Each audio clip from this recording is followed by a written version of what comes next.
Summer అంటేనే గుర్తొచ్చేది ice cream. మరి ఈ మండే ఎండలకు చల్లగా ఇంట్లోనే ఈజీగా కావాల్సినంత చేసుకుంటే ఇంకేముంది? ఎలా చేయలేక వీడియోలైతే చూసేద్దాం. దానికోసమే నేనైతే ఒక మ్యాంగోనే తీసుకున్నాను. మీరు కావాల్సినంత తీసుకోవచ్చు. ఈ ప్రాసెస్‌లో మీరు ఎంతైనా సరే ఐస్ క్రీమ్ ప్రిపేర్ చేయొచ్చు. పైనుంచి చెక్కు తీసేసి చిన్న చిన్న ముక్కల్లా చేసుకోవాలి. మిక్సీ జార్‌లోకి ఈ యొక్క ముక్కలన్నింటినీ వేసుకోవాలి. మామిడికాయ ముక్కలను వేసుకున్న తర్వాత జ్యూసర్‌లో అయినా సరే ఈ ప్రాసెస్ అనేది చేసుకోవచ్చు. తర్వాత పావు కప్పు చక్కెర వేసుకుంటున్నాను. ఏ కప్పుతో అయితే మెజర్మెంట్ తీసుకున్నానో అదే కప్పుతో మెజర్మెంట్ అనేది చూసుకోండి.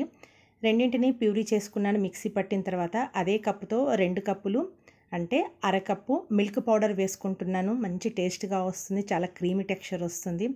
తర్వాత పావు కప్పు విప్పింగ్ క్రీమ్ తీసుకున్నాను. మీరు కావాలంటే ఫ్రెష్ క్రీమ్ తీసుకోండి, లేకపోతే పాల మీది మీగడైనా సరే తీసుకోవచ్చు. మూడిటల్లో ఏది వేసుకున్నా కూడా క్రీమ్‌గా బాగుంటుంది. తర్వాత 1 కప్పు చల్లటి పాలు, కాచి చల్లార్చిన పాలైనా సరే మీగడతో సహా తీసుకొని మరోసారి మిక్సీ చేసుకున్నాను. మంచి టెక్స్చర్ వచ్చింది. ఇప్పుడు కలర్ లైట్‌గా ఉంది కదా, కొంచెం కలర్ పెంచడానికి నేను ఒక 2, 3 చుక్కలు జెల్ కలర్ వేసుకుంటున్నాను. ఇది నేను కేక్‌లోకి యూజ్ చేస్తాను కాబట్టి నా దగ్గర ఉంది, లేకపోతే స్కిప్ చేసేయండి.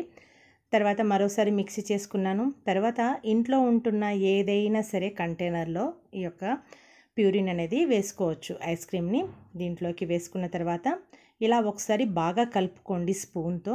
ఆ తర్వాత నేను కవర్ వేసుకుంటున్నాను. కవర్ కనుక లేకపోతే పాలిథిన్ కవర్ అయినా సరే ఇంట్లో ఉంటున్న కవర్ని ఐస్ క్రిస్టల్స్ ఏర్పడకుండా ఇలా కవర్తో చూయించే విధంగా ఈ విధంగా ప్రెస్ చేసుకోవాలి. తర్వాత టైట్గా మూత పెట్టుకోవాలి. ఏదైనా సరే కంటైనర్ తీసుకోవచ్చు, సిల్వర్ ఫాయిల్ అయినా సరే దీనికి వేసుకోవచ్చు.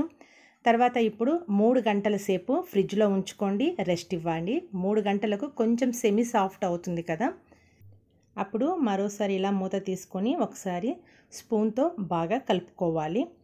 స్పూన్తో అయినా కలుపుకోవచ్చు, లేకపోతే మిక్సీ జార్లోకి వేసైనా సరే మరోసారి మిక్సీ చేసుకోవచ్చు. దాంతో మనకు క్వాంటిటీ అనేది ఇంకా పెరుగుతుంది, మంచి స్మూత్ టెక్స్చర్ అనేది వస్తుంది.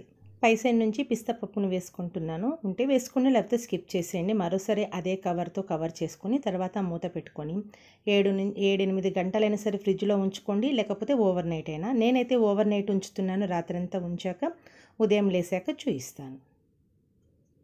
ఇప్పుడు మార్నింగ్ టైం అయిందండి. ఓవర్ నైట్ అంతా ఫ్రిడ్జ్లో ఉంచాను, డీప్ ఫ్రిడ్జ్లో. తర్వాత ఈ విధంగా మళ్ళీ మూత తీసి చూస్తే మంచిగా మనకనేది సెట్ అయింది. అయితే వెంటనే మనం స్పూన్తో తీయకుండా కొద్దిసేపు కిచెన్ కౌంటర్లో అదే విధంగా వదిలేస్తూ ఆ తర్వాత సర్వ్ చేయడానికి కనుక ఐస్ క్రీమ్ స్పూన్తో తీస్తే చూస్తున్నారు కదా ఎంత క్రీమీగా ఎంత బాగొస్తుందో. నచ్చితే ఒకసారి తప్పకుండా ట్రై చేయండి. ఈ వీడియో కనుక నచ్చినట్లయితే లైక్ చేయమని, షేర్ చేయమని రిక్వెస్ట్ చేస్తున్నాను. సబ్స్క్రైబ్ చేయడం అయితే మర్చిపోకండి. Thank you friends.